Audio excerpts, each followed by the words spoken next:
Rosa Martinez stood at the tall iron gates looking up at the biggest house she had ever seen. Her small brown suitcase felt heavy in her hand, not because of what was inside but because of what this moment meant.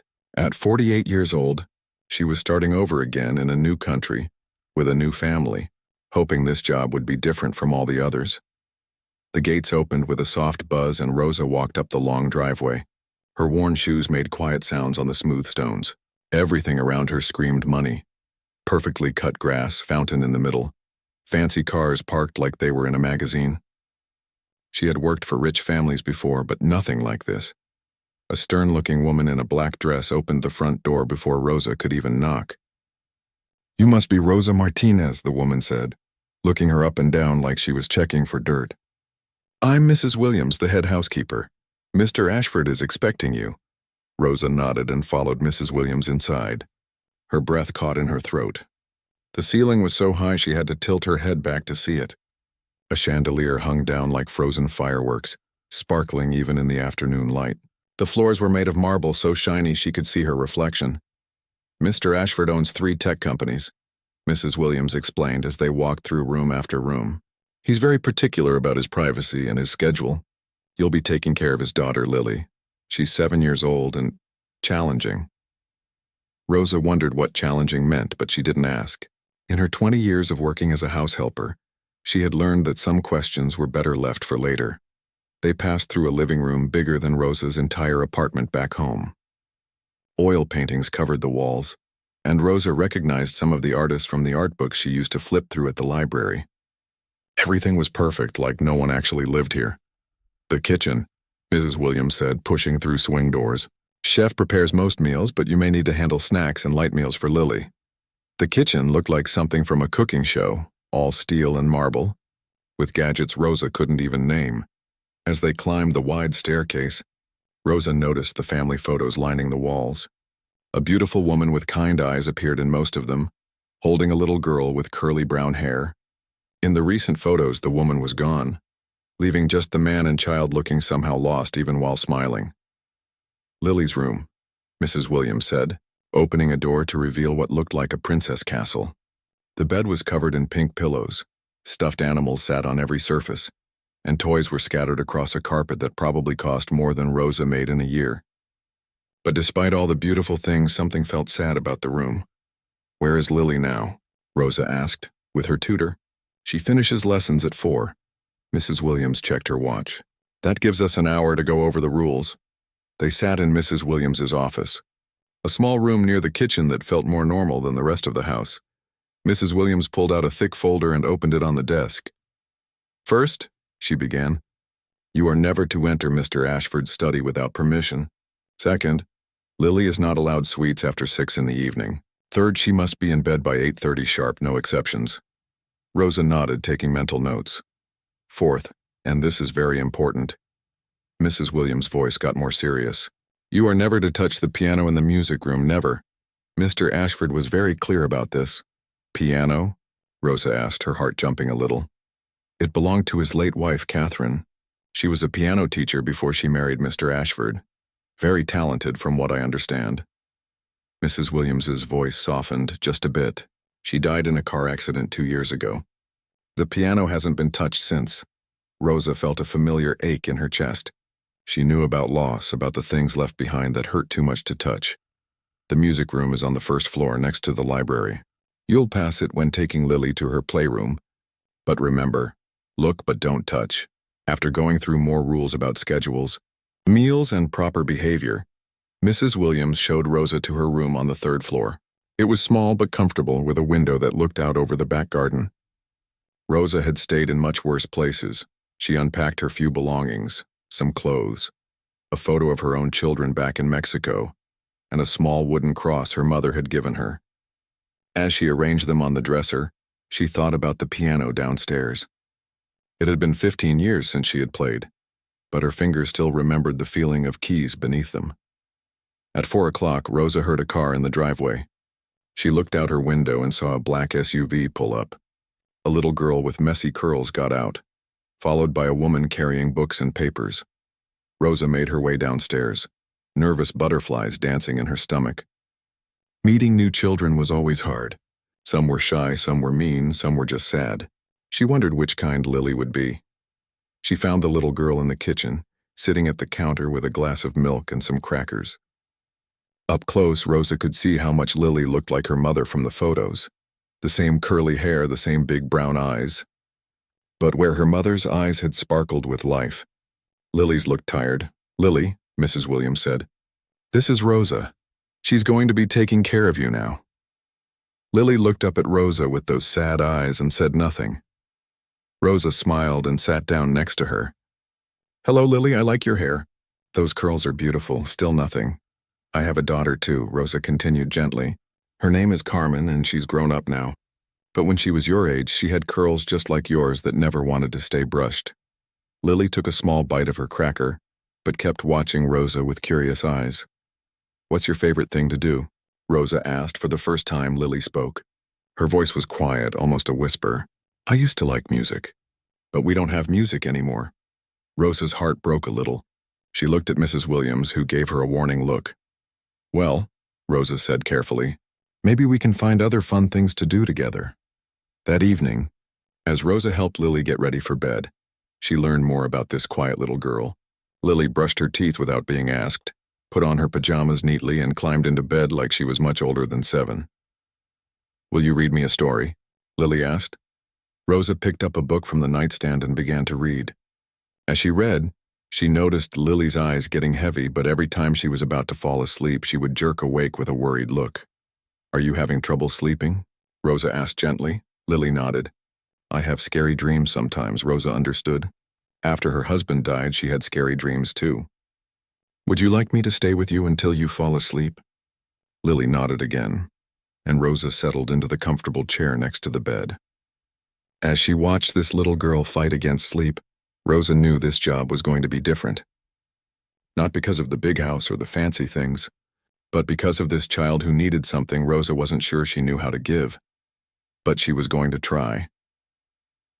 3 weeks had passed since Rosa started working for the Ashford family, and she was learning that taking care of Lily was harder than any job she'd ever had. Not because Lily was mean or spoiled like some rich kids she'd worked with before. No, Lily was the opposite. Too quiet, too sad, too grown up for a 7-year-old. During the day, Lily was like a little ghost moving through the big house. She did everything she was supposed to do. She ate her breakfast, worked with her tutor, played quietly in her room, and never caused any trouble. But Rosa could see the sadness following her everywhere like a shadow. The real problem started when the sun went down. Every single night was the same struggle. Rosa would help Lily brush her teeth, put on pajamas, and get into her beautiful princess bed. They would read stories, talk about the day, and Lily would seem fine. But the moment Rosa turned off the light and said goodnight, everything changed. "Please don't go," Lily would whisper, grabbing Rosa's hand with both of her small ones.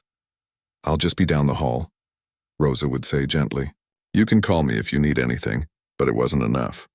5 minutes after Rosa left, she would hear crying, soft at first, then louder. When Rosa came back, she would find Lily sitting up in bed, tears streaming down her face. "I can't sleep," Lily would say. "The dreams come when I close my eyes." Rosa tried everything she could think of. She left the hallway light on. She gave Lily extra stuffed animals to hold. She told happy stories about princesses and fairies. She even tried warm milk with honey like her own grandmother used to make. Nothing worked. By the 4th week, Rosa was exhausted. She was getting maybe 4 hours of sleep each night. But more than that, her heart was breaking for this little girl who was so scared of her own dreams. One particularly bad night, Rosa found Lily hiding under her bed, crying so hard she could barely breathe. "Sweetheart, what's wrong?" Rosa asked, crawling under the bed to sit with her. "I dreamed about Mommy again," Lily sobbed. She was in the car and I couldn't help her. I tried to run to her, but my legs wouldn't work. Rosa pulled Lily into her arms and held her tight. She had heard about the accident from Mrs. Williams, how Catherine Ashford had been coming home from Lily's school play when another car ran a red light. How Lily had been waiting at home, excited to tell her mom about her performance. "Dreams can't hurt you," Rosa said softly, "but I know they feel scary." "Mrs. Williams says I need to be brave," Lily whispered. "She says Mommy would want me to be a big girl, but I don't want to be brave. I want my mommy back." Rosa's eyes filled with tears. She thought about her own children, how scared they had been when their father died, how she had tried so hard to be strong for them that she forgot they needed to cry sometimes too. "It's okay not to be brave all the time," Rosa told Lily. "Sometimes we need to be sad. Your mommy loved you very much, and missing her shows how much you loved her back." They sat under the bed together until Lily's crying slowed down. Then Rosa helped her back into bed and sat in the chair beside her until morning came. The next day, Rosa was so tired she could barely keep her eyes open. She was making Lily's breakfast when Mr. Ashford walked into the kitchen. Rosa had only seen him a few times since she started working there. He left early for work and came home after Lily was asleep. He was younger than Rosa had expected, maybe 40 with tired eyes behind expensive glasses. He always wore perfect suits and moved through the house like he was in a hurry to be somewhere else. "Good morning, Mr. Ashford," Rosa said, trying to sound more awake than she felt. He nodded and poured himself coffee from the fancy machine. "Mrs. Williams tells me Lily is still having sleep problems."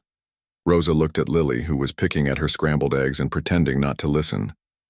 "She has bad dreams sometimes," Rosa said carefully. "It's normal for children who have experienced loss." Mr. Ashford's jaw tightened. "The pediatrician prescribed sleep aids, but they don't seem to help. Maybe we should try a stronger dose."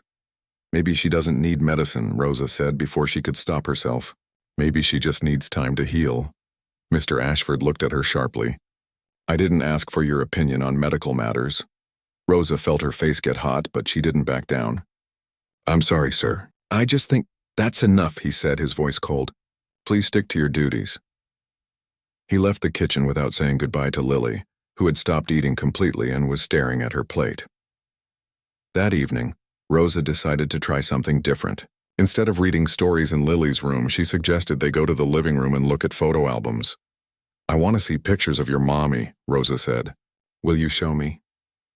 Lily's eyes lit up for the first time in weeks. She ran to get a thick album from the bookshelf and brought it to the couch where Rosa was sitting. As they flipped through pages of family photos, Lily began to talk. Really talk, not just whisper answers to questions. "This is when we went to the beach last summer," Lily said, pointing to a picture of her and her mother building a sandcastle. "Mommy said the waves were singing to us. She sounds like she was very special," Rosa said. "She was the best mommy in the whole world," Lily said. Then her face fell. "I miss her singing. She used to sing me to sleep every night." Rosa's heart jumped. "She sang to you?" "And played piano," Lily nodded. "Beautiful songs that made me feel safe. But Daddy says we can't have music anymore because it makes him too sad." Rosa thought about the piano she wasn't allowed to touch, sitting silent in the music room. She thought about her own hands, how they used to bring comfort through music before life got too hard and there was no time for such things. "What kind of songs did she play?" Rosa asked. Lily started humming something soft and sweet. Rosa recognized the melody. It was a lullaby her own mother used to hum when Rosa was small. That night, as Lily struggled to fall asleep again, Rosa made a decision that would change everything. She couldn't give Lily her mother back, and she couldn't take away the pain. But maybe, just maybe, she could bring back a little piece of what Lily had lost. "Lily," Rosa said softly as the little girl tossed and turned in bed. "What if I told you I knew some songs too? Would you like me to hum something while you fall asleep?" Lily's eyes opened wide. "You know songs?" "A few," Rosa said, thinking of all the melodies locked away in her memory. "My grandmother taught them to me when I was about your age." Lily nodded eagerly and Rosa began to hum softly. It was the same lullaby Lily had hummed earlier. But Rosa added harmonies her own grandmother had taught her years ago in their small house in Mexico. As Rosa hummed, she watched Lily's face relax for the first time since she'd arrived. The little girl's breathing became slower and deeper and her tight fists unclenched. "That's beautiful," Lily whispered. "It sounds like Mommy's songs." Rosa kept humming until Lily finally fell asleep. For the first time in weeks, there were no tears, no nightmares calling Lily back to wakefulness, just peaceful sleep and the soft sound of a lullaby that connected past and present. As Rosa tiptoed out of the room, she knew humming wouldn't be enough for long. Lily needed more than melodies remembered in whispers. She needed music that could fill the silence her mother had left behind.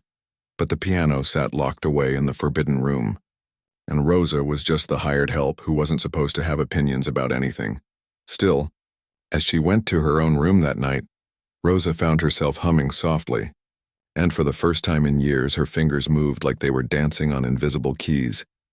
For 2 weeks, Rosa's humming worked like magic.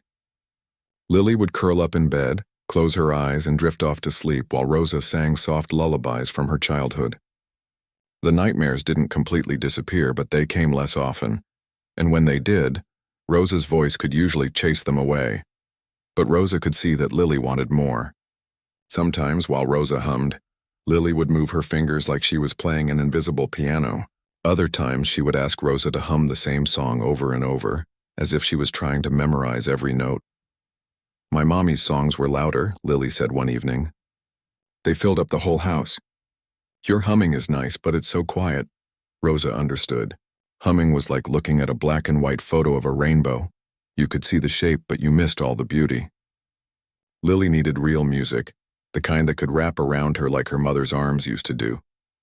The problem was the piano sitting in the music room, untouched and forbidden. Rosa found herself walking past that room more and more often. Sometimes she would stop and peer through the doorway. The piano was beautiful, white and shiny with keys that looked like perfect teeth. Lily was right. A piano like that was meant to fill a house with music, not sit silent like a museum piece. Mrs. Williams caught her looking one day. "I told you about that room," the housekeeper said sternly. "Mr. Ashford's rules are very clear." "I was just wondering," Rosa said carefully. "Why keep such a beautiful instrument if no one can play it?" Mrs. Williams's face softened slightly. "Catherine, Mrs. Ashford, she played every day, sometimes for hours. The whole house would be full of music." Her voice got quiet. "Mr. Ashford says hearing it now would be too painful." "But what about Lily?" Rosa asked. "She misses her mother's music." "That's not our decision to make," Mrs. Williams said firmly. "We follow the rules, Rosa. That's how we keep our jobs." That night was one of the worst since Rosa had started working there. Lily woke up screaming 3 different times, crying about dreams where she was trying to find her mother in a dark place but couldn't hear her voice anywhere. "I can't remember what Mommy's song sounded like," Lily sobbed into Rosa's shoulder. "They're fading away and I can't get them back." Rosa held the little girl tight, her heart breaking. She thought about her own children, how they had forgotten the sound of their father's laugh over the years. Some things once lost never came back. But music didn't have to be one of them. After Lily finally fell asleep, Rosa lay awake thinking. She remembered being 12 years old, learning to play piano in the community center in her neighborhood. Her teacher, Mrs. Gonzalez, had told her she had gifted hands. "Music flows through you like water," she had said. "Don't let the world make you forget that gift." But the world had made her forget. Marriage, children, her husband's death, working 3 jobs to survive. There had been no time or money for music. Her hands had learned to cook and clean instead of create melodies. The next evening, Mr. Ashford came home earlier than usual. Rosa could hear him in his study, talking loudly on the phone about business deals and profit margins. His voice carried through the house, sharp and angry. Lily was in her playroom trying to do a puzzle, but Rosa could see she was distracted by her father's raised voice. "Is Daddy mad at me?" Lily asked quietly. "No, sweetheart," Rosa said, sitting down next to her. "He's just working." Sometimes grown-ups sound angry when they're really just stressed. "He's always stressed," Lily said sadly. "Ever since Mommy went to heaven, Daddy forgot how to be happy." Rosa looked at this wise little girl who understood too much about adult sadness. "Maybe he just needs to remember how," she said gently. That night, Lily's nightmare was the worst yet. She woke up screaming so loudly that Rosa was sure the whole house heard. When Rosa got to her room, she found Lily sitting up in bed, shaking and crying. "I dreamed that all of Mommy's music was gone forever," Lily gasped. "There was just silence everywhere, and I couldn't find any songs anywhere." Rosa's heart made a decision that her mind knew was dangerous. She looked into Lily's terrified eyes and said, "What if I told you that's not true? What if I told you your Mommy's music is still here?" Lily stopped crying. "What do you mean?" Rosa took a deep breath. She thought about Mrs. Williams' warnings, about Mr. Ashford's rules, about losing her job. Then she thought about this little girl who was drowning in silence. "Come with me," Rosa said, taking Lily's hand. They crept quietly down the stairs in their pajamas and bare feet. The house was dark except for the light coming from under Mr. Ashford's study door. They could still hear him talking on the phone. Rosa led Lily to the music room and turned on a small lamp in the corner. The piano looked even more beautiful in the soft light, like it was waiting patiently for someone to remember it was there. "We're not supposed to be here," Lily whispered, but her eyes were wide with excitement. "Sometimes," Rosa said, "we have to break small rules to fix big hurts." Rosa sat down on the piano bench and lifted the lid that covered the keys. They gleamed white and black in the lamplight, perfect and untouched. She placed her hands on them gently, and suddenly she was 12 years old again, feeling the smooth coolness beneath her fingers. "I haven't played in many years," she told Lily, "but maybe my hands remember." She pressed one key, then another. The sound was pure and clear, filling the room like water filling a glass. Lily gasped with delight. Rosa began to play the lullaby she had been humming for weeks, but now it bloomed into something full and rich. Her fingers moved slowly at first, remembering the patterns, then with more confidence as muscle memory took over. The piano had been perfectly cared for, every note true and strong. As Rosa played, she felt tears running down her cheeks. She had forgotten how music could heal things that words couldn't touch. Lily climbed onto the bench beside her, watching Rosa's hands dance across the keys with wonder. "It sounds just like Mommy," Lily whispered. Rosa played another song, and another, simple melodies that her grandmother had taught her, lullabies that had comforted children for generations. The music filled the empty spaces in the big house, reaching into corners that had been silent for too long. As she played a gentle song about stars watching over sleeping children, Rosa noticed that Lily's eyelids were getting heavy. For the first time in months, the little girl was falling asleep, not because she was exhausted from crying, but because she felt peaceful. Rosa played softer and softer until Lily was completely asleep against her arm. The house was quiet now. She realized Mr. Ashford had finished his phone call. As the last note faded away, Rosa carefully moved Lily so she could stand up. She would carry the little girl back to bed and hope that no one had heard the music. But when she turned around, she saw a figure standing in the doorway. Mr. Ashford stood there in his expensive suit, his face unreadable in the lamplight. Rosa's heart stopped. She had been caught breaking the most important rule in the house. She expected him to shout, to fire her on the spot, to wake up Lily with his anger. Instead, he just stood there, looking at his daughter sleeping peacefully for the first time in 2 years. And in that moment, Rosa realized that Mr. Ashford's eyes were filled with tears. The silence stretched between them like a bridge neither of them knew how to cross. Rosa held her breath, waiting for her world to collapse. But sometimes, when music has touched the deepest places in a person's heart, words become unnecessary. And sometimes the rules that we build to protect ourselves from pain end up protecting us from healing too. The morning after Rosa played the piano felt like waiting for thunder after seeing lightning. She got up early, helped Lily get dressed for breakfast, and tried to act normal. But her hands were shaking as she combed Lily's hair, and her stomach felt like it was full of butterflies. Lily, on the other hand, seemed like a completely different child. She had slept through the entire night without waking up once. Her eyes were brighter than Rosa had seen them since she arrived, and she was actually humming while she ate her cereal. "Rosa," Lily said between bites, "will you play the piano for me again tonight?" Rosa's heart jumped. She looked around to make sure Mrs. Williams wasn't listening. "Sweetheart, we need to talk about last night. What we did was against your daddy's rules. But it helped," Lily said simply. "I didn't have any scary dreams. The music kept them away." Rosa didn't know what to say. It was true, the music had helped. But that didn't change the fact that she had directly disobeyed Mr. Ashford's orders. All morning, Rosa expected to be called into Mr. Ashford's study and fired. She kept glancing toward his office, but the door stayed closed. She could hear him on phone calls, his voice sounding the same as always, busy and distant. By lunchtime, Rosa started to think maybe he was going to pretend nothing had happened. Maybe he was too embarrassed to admit he had been crying. Or maybe he didn't want to upset Lily by firing another caregiver. But at 3 o'clock, Mrs. Williams found Rosa folding laundry in the utility room. "Mr. Ashford wants to see you in his study," she said, her voice more serious than usual. Now, Rosa's stomach dropped to her feet. This was it. She was going to lose her job, and worse, she was going to have to leave Lily when the little girl finally seemed to be getting better. She walked to the study like she was walking to her own trial, The door was heavy wood with gold handles, and it felt like it weighed 1,000 pounds when she knocked. "Come in," came Mr. Ashford's voice from inside. The study was like everything else in the house, expensive and perfect. Bookshelves covered the walls from floor to ceiling, filled with books that looked like they had never been read. Mr. Ashford sat behind a desk the size of Rosa's entire bedroom back home, looking at papers through his expensive glasses. He didn't look up when she entered, just gestured for her to sit in one of the leather chairs across from his desk. Rosa perched on the edge of the seat, her back straight, her hands folded in her lap like she was back in school waiting to be punished.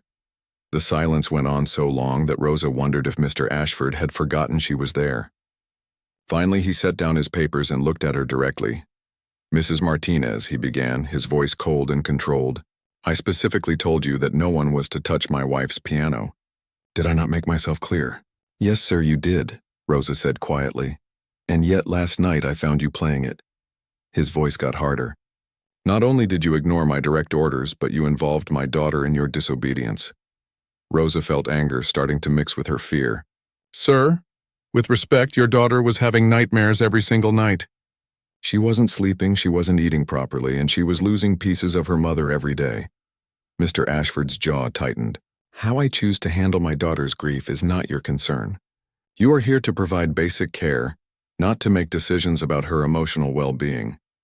"But she needed the music," Rosa said, forgetting to be careful with her words.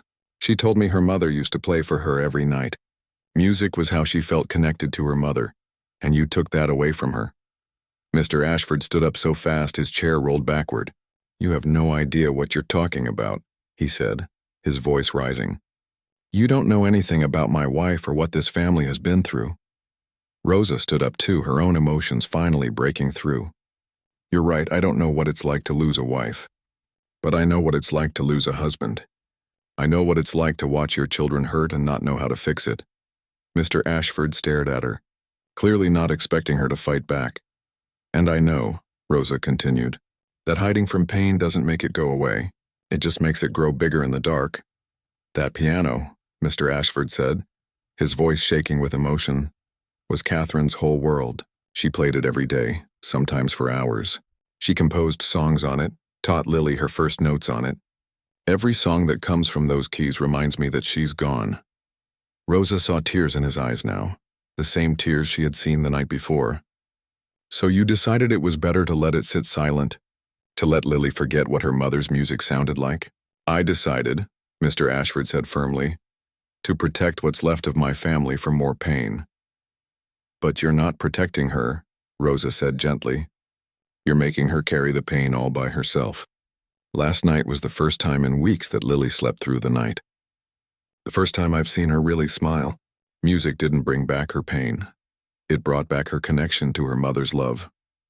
Mr. Ashford sank back into his chair, suddenly looking much older than his 40 years. "You don't understand. Every note Catherine played was perfect. Every song was filled with so much joy and life. What you played last night?" He paused, his voice getting quiet. It sounded just like her. Rosa felt her heart break for this man who was so afraid of remembering that he was willing to let his daughter forget. "Mr. Ashford," she said softly, "I'm not trying to replace your wife's music. I could never do that. But maybe there's room in this house for both grief and healing. Maybe Lily can remember her mother's love through music without it meaning you have to stop missing her." They sat in silence for a long moment. Through the window, Rosa could see Lily playing in the garden with her tutor, running around like a normal 7-year-old for the first time since Rosa had arrived. "My wife," Mr. Ashford said finally, "used to say that music was the language of the heart, that it could say things words couldn't express." He looked at Rosa with tired eyes. "I've been so afraid of hearing that language again because I knew it would make me feel everything I've been trying to avoid." "And did it?" Rosa asked gently. "Make you feel everything?" Mr. Ashford nodded slowly. "Yes, but not just the sadness. Last night, watching Lily fall asleep to music again. For a moment, it felt like Catherine was still here, like the best part of her was still alive in our daughter." Rosa waited, knowing this was a moment that could change everything or nothing. "I heard her humming this morning," Mr. Ashford continued. Really humming. Not that sad little sound she's been making for 2 years. She sounded like her mother. He was quiet for another long moment, then looked directly at Rosa. I should fire you for disobeying my orders, he said. Rosa nodded. I understand, sir. But, he continued, I can't fire someone who gave me back my daughter's smile. Rosa felt tears start to fill her eyes. However, Mr. Ashford said, his voice getting firm again, if we're going to do this, we're going to do it right. No more sneaking around in the middle of the night. If Lily is going to have music in her life again, it should be something we can all be part of. Rosa wasn't sure she understood what he was saying. Mr. Ashford stood up and walked to the window, looking out at Lily playing in the garden. Tomorrow evening after dinner, would you be willing to play for us again? In the music room with the lights on like a proper family. Rosa's heart felt like it might burst. Yes, sir, I would be honored. For the first time since she had started working there, Mr. Ashford smiled at her. It was small and sad, but it was real. Good, he said. And Mrs. Martinez, thank you for reminding me that protecting my daughter doesn't mean protecting her from everything that reminds us of her mother. Sometimes the things that hurt us are the same things that heal us. 6 months later, the Ashford house sounded completely different. Where there used to be silence broken only by the whisper of Lily's tears, now there was music floating through the rooms like sunlight streaming through windows. Every evening after dinner had become sacred time for the little family. They would gather in the music room, Mr. Ashford in his wife's favorite reading chair, Lily curled up on the piano bench beside Rosa, and Rosa's hands bringing melodies back to life on the keys that had been quiet for too long. But the changes went far deeper than just the evening concerts. Rosa had started teaching Lily to play, just simple songs at first. The little girl's fingers were eager but clumsy, nothing like her mother's graceful hands had been.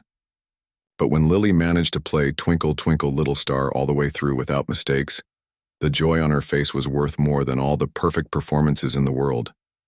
Listen, Daddy, Lily had called out that first time, her voice bright with pride. I played a whole song.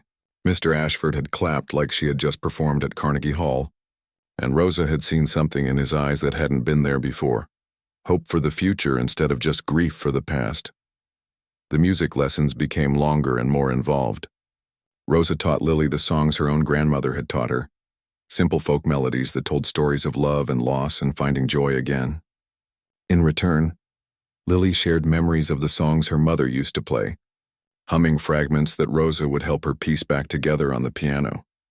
Mommy used to play this one when I was scared of thunderstorms, Lily would say.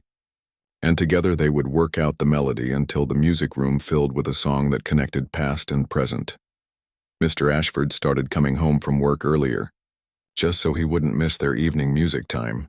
Sometimes he would make requests, songs he remembered Catherine playing, melodies that brought back happy memories instead of painful ones. She played this on our first anniversary, he told them one evening, humming a soft waltz. We danced in the living room like we were at a fancy ball. Rosa had learned the song and played it while Mr. Ashford told stories about his wife that Lily had never heard, them funny stories about how Catherine had practiced piano, so much that their neighbors complained, romantic stories about songs she wrote just for him, proud stories about how she had taught piano lessons to children who couldn't afford music education.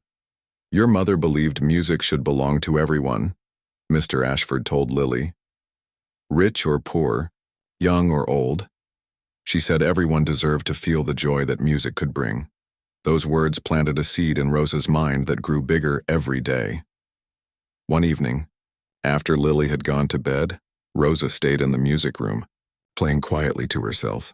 These were her favorite moments, when she could just let her fingers wander across the keys, playing the songs that lived in her heart. Mr. Ashford appeared in the doorway, something he did more and more often these days. Do you mind if I listen? He asked. I have some work to do, but I find I concentrate better with music in the background. Rosa nodded, and he settled into his chair with his laptop. As Rosa played, she thought about how different this moment was from those first few weeks when Mr. Ashford had barely spoken to her, except to give orders. Rosa, he said suddenly, looking up from his computer. Can I ask you something personal? Rosa's hand slowed on the keys. Of course. Where did you learn to play like this? Your technique it's really quite exceptional. Rosa felt her cheeks get warm. My grandmother taught me when I was young. Then I took lessons at a community center until I was 16. What happened when you were 16? Rosa's hand stopped moving completely. I met my husband. We got married, had children. There wasn't time or money for music after that. Mr. Ashford was quiet for a moment. Do you ever regret giving it up? Rosa thought about all the years of cooking and cleaning, of working multiple jobs to keep food on the table after her husband died, of being too tired at the end of each day to even think about music. I used to, she said honestly. But now, I think maybe everything happened the way it was supposed to. If I hadn't given up music then, I wouldn't have been able to give it back to Lily now. Mr. Ashford nodded slowly. Catherine always said that music finds a way to where it needs to be. The next week, Mr. Ashford called Rosa into his study again. But this time she wasn't afraid.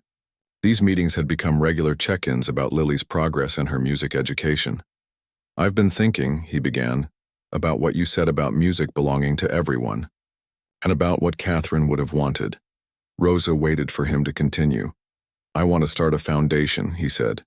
A music education program for children who can't afford lessons. I want to call it the Catherine Ashford Foundation for Musical Arts. Rosa's eyes widened. That sounds wonderful, Mr. Ashford. I want you to run it, he said simply. Rosa was so surprised she couldn't speak for a moment. Sir, I'm not qualified to run a foundation. I'm just a house helper who happens to know how to play piano. Mr. Ashford smiled, something he did regularly now. You're a woman who gave up her own dreams to take care of her family, then used her gifts to heal mine. You understand better than anyone what music can mean to a child who needs hope. But I don't have a college degree, or business experience, or you have something more important. Mr. Ashford interrupted. You have a heart that understands what music can do for people who are hurting. We can hire people to handle the business side. What we need is someone who understands the mission. Rosa felt tears starting in her eyes. I don't know what to say. Say yes, came a small voice from the doorway. They turned to see Lily standing there in her school uniform, her backpack still on her shoulders. Say yes, Rosa. Then you can teach lots of kids to play piano, not just me. Mr. Ashford laughed, a real happy sound that Rosa had never heard before. What do you think, Lily? Should Rosa be our foundation director? Yes, Lily said, running over to hug Rosa tightly. And I want to help teach the little kids. Mommy would have liked that. Rosa looked at this family that had somehow become her family, at this little girl who had gone from nightmares to dreams, at this man who had learned to find joy in memories instead of just pain. Yes, she said, her voice thick with emotion. Yes, I'll do it. 1 year later, Rosa stood at the back of a crowded auditorium, watching 20 children from low-income families perform in their first recital. They played simple songs on donated pianos, their faces glowing with pride as their families cheered from the audience. In the front row, Lily sat next to her father, both of them beaming with pride. Lily had become Rosa's assistant teacher, helping the youngest students learn their first scales and cheering them on when they struggled. Mr. Ashford had kept his promise to fund the foundation, but more than that, he had become involved in ways Rosa never expected. He attended every recital, knew every student's name, and had started learning to play piano himself so he could better understand what the children were experiencing. Daddy's not very good yet, Lily had whispered to Rosa during one of his practice sessions. But he tries really hard and his music makes me happy even when he hits wrong notes. As the recital ended and the children took their bows, Rosa felt a hand on her shoulder. She turned to see Mr. Ashford standing behind her, his eyes bright with tears of joy instead of grief. Catherine would have loved this, he said softly. I think she would have, Rosa agreed. Later that evening, back at the house that had become truly home, the three of them sat in the music room as they did every night. But tonight was special. Tonight, all three of them were going to play together. Rosa had arranged a simple version of Amazing Grace for 6 hands. She played the melody, Mr. Ashford played the bass line, and Lily played a simple harmony that wove between theirs. The music wasn't perfect. Mr. Ashford still hit wrong notes sometimes, and Lily occasionally lost her place. But it was beautiful in a way that had nothing to do with technical skill and everything to do with love. As the last notes faded away, Lily looked up at both adults with shining eyes. "I think Mommy can hear us," she said simply, "and I think she's happy that our house has music again." Rosa and Mr. Ashford exchanged a look over Lily's head, a look that said everything words couldn't express. They had all lost something precious, but they had found something beautiful too. They had found each other, and they had found a way to turn grief into grace, silence into song, and a house into a home. Outside, the evening was growing dark, but inside the music room, everything was filled with light. And if you listened very carefully, you could hear the echo of all the songs yet to be played, all the children yet to be taught, all the healing yet to come. Music, as Catherine had always said, finds a way to where it needs to be. And sometimes the most beautiful songs are the ones that teach us how to sing again after we thought our voices were lost forever.